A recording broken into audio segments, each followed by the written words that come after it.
what's up? Hello, my name is Emma, and today I'm going to be sharing with you guys some of my most anticipated book releases for 2018. Now, this is definitely not a completely comprehensive list. I originally had maybe like 30 books that I really wanted to talk about, and I know that there's going to be more books being released that are announced later in the year that I'm going to get excited for later in the year, but for now I've shortened it to maybe like 18? It's gonna be a long video, but without further ado, let's get into some of these amazing 2018 releases that I'm very excited for. First, coming out on January 2nd is The Cruel Prince by Holly Black. Basically, this is all about a girl named Jude who, when she was 7 years old, her parents were murdered and her two sisters were taken away to live in the court of Fairy. Now, Jude wants to be accepted by the court of Fairy, but Fae do not like mortals, so in order to win a place in her court, she has to defy the king. After facing the consequences of defying the king, a civil war breaks out in the court of Fairy, and Jude has to form an alliance and fight for her life to save her sisters as well as the entirety of Fairy. From what I have heard, this is a very, very highly praised new release from Holly Black, who is dubbed like the Queen of Fairies. She writes fantastic books, and I actually believe The Cruel Prince takes place in sort of the same world as The Darkest Part of the Forest, which is a book that I really enjoyed. I love Holly Black. I can't wait to delve into more of her fairy books. This is definitely going to be a release that I'm going to be reading very, very soon. Coming out on January 9th, we have Nice Try, Jane Sinner by Leanne Olke, which you may have heard me talk about on my channel before because I did read it. It was one of my favorite reads of the year, and I'm still super excited for it to come out into the world. Nice Try, Jane Sinner is all about this girl named Jane Sinner who has recently been expelled from high school due to a depressive/suicidal episode that she was experiencing. So now she is taking college classes at community college in order to gain some credits. So as Jane is experiencing all of these life changes, she really wants to escape the very Christian household that she feels she is being held back by. So she moves out and ends up in this reality TV show on campus called House of Orange, where she's living with a couple of other people at the community college, and they're basically competing in different challenges that are broadcasted online to hopefully win a used car. If you would like to hear more of my thoughts on Nice Try, Jane Sinner, you can check out my top 17 books of 2017, which I have linked below, but I absolutely loved this book. I'm actually moderating the launch event for Nice Try, Jane Sinner on January 6th at Books on Wonder in New York City from 4 to 6 p.m. So if you want to come and hang out and get your book signed by the author and we can just celebrate this amazing release, you definitely should.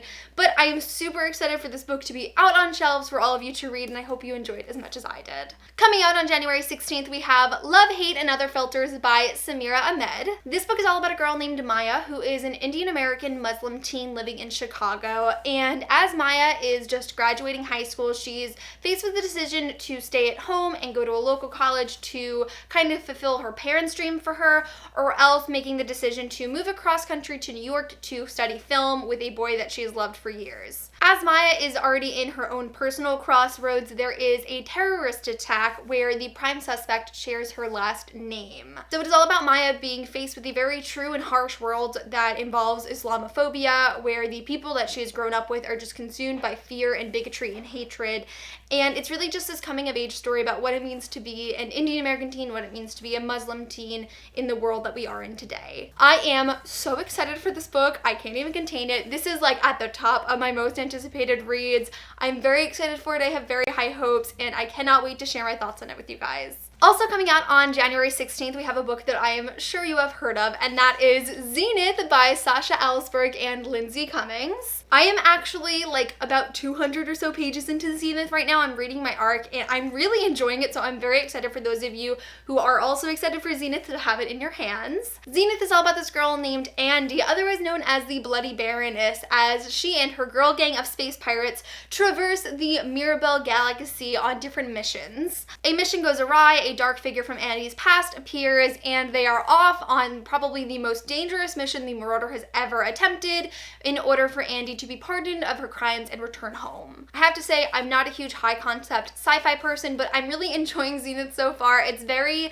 like Throne of Glass meets Six of Crows in space, and I'm having a lot of fun with it, so I think a lot of you will enjoy it as well. Moving on to February releases, there is one book that I am very excited for, and that is The Bells by Danielle Clayton, which comes out on February 6th. So this book is about a girl named Camellia who is a belle, and in this world, the belles are the people that control beauty. So while normal people are born gray and dreary, they can only reach their full potential with the help of a belle. Although that is a revered status, Camellia wants more from her life, so she travels to the palace with a few other belles in order to become the favorite, who is recognized as the most talented belle in the kingdom. As Camellia enters the palace, to quote Wizards of Waverly Place, everything is not what it seems, and there's a lot of darkness under the palace. There are some secrets that are being revealed, and it basically ends with Camellia needing to make the decision to save herself or the sisters, who are also belles, or save the princess. I think The Belles sounds absolutely epic. I've heard it compared to sort of like the Ugly series with a black protagonist, so I think it's going to be a super fun fantasy series. I'm very, very excited for it. Moving on to March releases, on March 6th, the next release I'm very excited for is Ink Mistress by Audrey Coulthurst. This has been described as a prequel set in the same world as another one of my favorite reads of 2017, which is Of Fire and Stars. Ink Mistress follows a demigod named Azra who has the ability to predict the future by writing in her blood.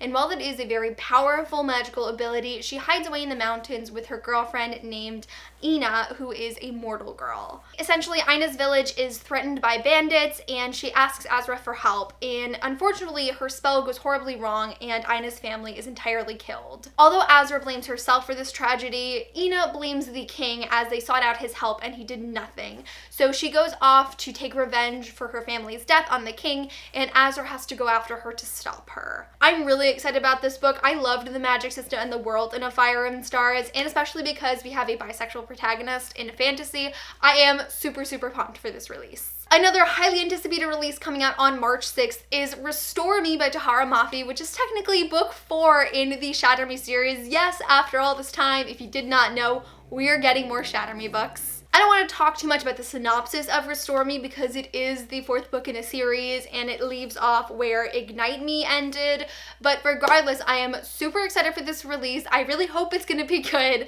but I have a lot of faith because I've always loved the world and characters of Shatter Me, and I think now that we're older and they've gotten a little bit more time to develop, I think it's going to be really, really great. Moving on to April, this novella has no set release date, but it is Son of the Dawn by Cassandra Clare, which is the first installment of the Ghosts of the Shadow Market series anthology. What is it considered? Cassandra Clare is doing it again with a short stories collection. If I am correct, this is following the same format as her previous novellas, where every month a different novella is going to be released. If you have not heard of Ghosts of the Shadow Market, because unfortunately a lot of you haven't been talking about it, and I'm here excited AF, it is a collection of short stories centering around the character Jem Carstairs at the Shadow Market. As you'll learn in the Dark Artifices series, the Shadow Market is essentially a place where downworlders are able to convene together. They're able to sell and buy magical objects, share dark secrets, dark trades, and whatnot.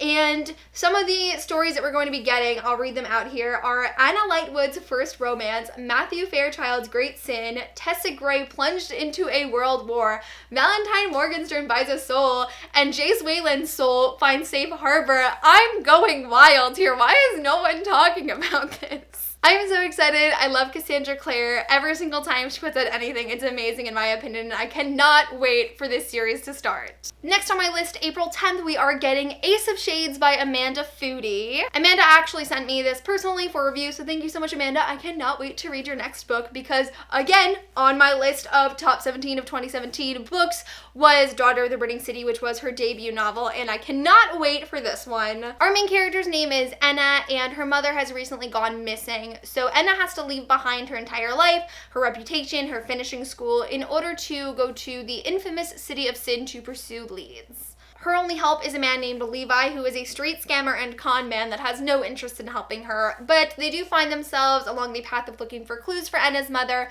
when Levi's past enemies have caught up to him and he is entered in this execution game where all the players lose. So Enna must enter to save him and help find her mother. I'm so excited for Ace of Shades. It sounds very Vegas-esque because they're talking about casinos and cabarets, and as someone who loved the carnival portrayal that was in Daughter of the Burning city. I have no doubt that Ace of Shades is going to be very dark yet very whimsical and flamboyant, and I'm very excited for it. Moving on to May 1st releases, we have On the Come Up by Angie Thomas, author of The Hate U Give. Hate U Give, also another one of my top 17 books of 2017, and we have a sequel coming out following a different character, which I'm very excited about. All I really know about this book for now is that it follows a girl who is an aspiring rapper in Garden Heights, and she finds out what it is like to get everything you wished for. I have such high hopes for On the Come Up. I loved The Hate U Give. I think Angie Thomas is a fantastic writer, and especially with her personal passion for hip-hop, I think On the Come Up is going to be an absolutely amazing release. Also on May 1st, the next book I am super excited to read is Royals by Rachel Hawkins. This book follows a girl named Daisy whose sister is engaged to the Crown Prince of Scotland. Daisy has no interest in the life of fame that follows royalty, but because of the media frenzy surrounding her sister, they are forced to move across the pond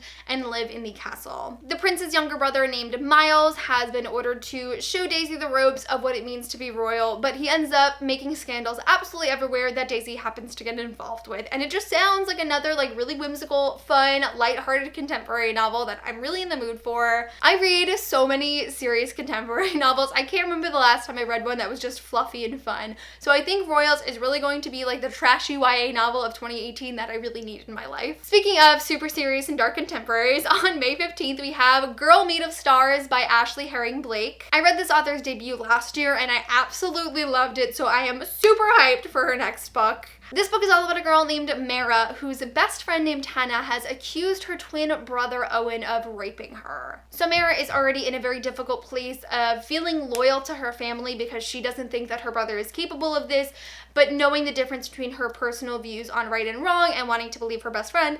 And on topping that, things are strained between her and her ex-girlfriend named Charlie. And oh my god, this book just, it's so heavy just by the synopsis. I am so excited for this book. I'm getting chills. I know that Ashley Herring Blake is totally capable of writing really amazing family relationships and executing them perfectly. I have a lot of high expectations that this is going to be a 5-star read for me, but I cannot wait to read it. Moving on to June releases, on June 5th we have what I consider an unexpected release because I did not know this is a thing that was happening, but it is Neverworld Wake by Marisha Pessl, author of Night Film, which is one of my favorite books probably of all time. While Night Film is an adult psychological thriller, Neverworld Wake is YA, and it feels a little bit more like science fiction-y than just thriller, so I'm really intrigued. Our main character's name is Beatrice, who is returning to her hometown after graduating 1 year ago in order to have a reunion with some people that she went to school with in light of the death of one of their past classmates. So as this reunion with Beatrice and her past friends are coming on, it says, "Then night fades to morning. A thunderstorm rages and a mysterious man knocks on the door. He looks like the exhausted ringmaster of a cheap traveling circus. Blithely he announces the impossible. And so begins the Neverworld Wake, the nightmare, the nothingness." Are you not interested? I am highly intrigued. I need to know what this book is about, and I have nothing but high hopes that it is going to be amazing. Okay, I know this is a long video. I only have 5 left. On August 7th, I am extremely excited to read Heretics Anonymous by Katie Henry. Our main character's name is Michael, and he is an atheist that is forced to go to a Catholic school after he's recently moved. And being the new kid and a non-believer, he feels like he can't really connect to any of the other students, but he thinks he may have made a friend when he sees a girl named Lucy challenge their teacher in class, but as it turns out, Lucy's not a non-believer, she wants to be a priest. Michael and Lucy do become friends, and she introduces him into this group of outcasts at the school where they call themselves Heretics Anonymous. To give you an overview of some of the characters, it says, in Heretics Anonymous, Michael can be an atheist, Lucy can be an outspoken feminist, Abby can be Jewish and gay, Max can wear whatever he wants, and Eden can practice paganism. So clearly this is a group of people that don't really fit in the typical sort of student that would go to Catholic school, but they're banded together by being outcasts. With Michael being the newest member, he encourages Heretics Anonymous to go from a secret society to a rebel group that exposes the school's hypocrisies, but unfortunately things may go a little too far, and the rest of this group have a lot of important decisions to make about themselves and other students at their school. I am so excited for this book. I think it sounds so interesting and so unlike anything I've read about in YA before. I was also a teen that had to challenge my faith in high school, and so I love being able to read books about teens who experience experience the same thing, because that was not something I was able to relate to when that was actually happening for me. So I'm super excited for Heretics Anonymous, and I think it's going to be really great. Moving on to September releases, on September 25th, we are getting 7 Deadly Shadows by Courtney Alameda. 7 Deadly Shadows is set in modern-day Japan, where our main character named Kira is a 17-year-old teen that is bullied, but she does find solace in her grandfather's Shinto shrine. Now, because this book does not come out for quite a few months, we don't have a very in-depth synopsis, but essentially, Kira discovers that she has the ability to see and communicate with demons, and her younger sister team up with 7 of the death gods, or Shinigami, to save Kyoto from destruction. I'm so excited for this book. Now, Death Note is the one anime that I absolutely love more than anything, and when you hand me a book synopsis that has names like Kira and Shinigami, I am absolutely enthralled. I cannot wait for this release. Because we still have so many fall releases that are yet to be announced, we are moving right on to October, where on October 2nd, we are getting What If It's Us, co-written by Becky Albertalli and Adam Silvera. Could you ask for a better contemporary YA writing duo? What If It's Us follow 2 boys named Arthur and Ben, who meet at the post office when Ben is shipping his ex-boyfriend's things back to him after they have broken up. And because they feel like there is some missed connection, the universe has pushed them back together, where they encounter a series of failed first dates. I cannot tell you how excited I am for this book. I think it is going to be absolutely amazing. I love Becky's books. I love Adam's books. I think they are going to be the perfect writing duo. I think it is going to be amazing, and I cannot wait to read it. On October 2nd, we are getting a highly anticipated sequel of mine, and that is The Lady's Guide to Petticoats and Piracy, which is the sequel to The Gentleman's Guide to Vice and Virtue by Mackenzie Lee. If you haven't heard of The Gentleman's Guide to Vice and Virtue, number 1, where have you been? Number 2, the first book in this series follows a main character named Monty, who goes off on a grand tour of Europe with his best friend named Percy, whom he is in love with, as well as his sister named Felicity. And on this tour, they just get into a bunch of action-packed hijinks, and it is so funny, I can't even tell you, it's amazing. But The Lady's Guide to Petticoats and Piracy is actually narrated by Felicity, and all the synopsis says that it deals with travel, pirates, and a science girl gang. I'm so excited for this book. I love Felicity as a character. I think she's my favorite character in The Gentleman's Guide to Vice and Virtue, and I'm so excited that she's getting her own book series that I'm sure like Monty and Percy will come back into at some point, but I cannot wait to read it and learn more about her. Currently, there are no titles coming out in November that I could find that I'm interested in, but of course in December we get to what is my most anticipated release of 2018, absolutely, and that is Queen of Air and Darkness by Cassandra Clare, which comes out this coming December 4th. I don't even think I needed to include it in this video. I think everyone knows that I am like dying inside waiting for Queen of Air and Darkness, but I cannot wait for it. I'm not going to read you the synopsis because it spoils Lord of Shadows, so don't look it up on Goodreads if you haven't completed the series yet, but I am so pumped for Queen of Air and Darkness. I have the highest of hopes. Cassandra Clare is my favorite author of all time, Shadowhunter Chronicles favorite series of all time. You know how it is on this channel. I just cannot wait for it. But I am so excited for Queen of Air and Darkness. I know it is going to be the Cassandra Clare conclusion to end all conclusions. The entirety of the Shadowhunter world is going to change forever, and I know it's going to destroy me. So I'm really, really excited. So that really concludes my list of 2018 book releases that I am excited for. Again, there are so many more out there that I know I've heard of that I'm very excited for, and I know there's going to be more announced. But for now, this is what I'm really looking forward to. Definitely let me know in the comments below what are some of your most anticipated releases for 2018, because I am always looking for more recommendations, and if we share any of the same, I would love to gush about our expectations with you in the comments. But that is it for this video. Thank you guys so much for watching, and I'll see you soon for a new video. Bye!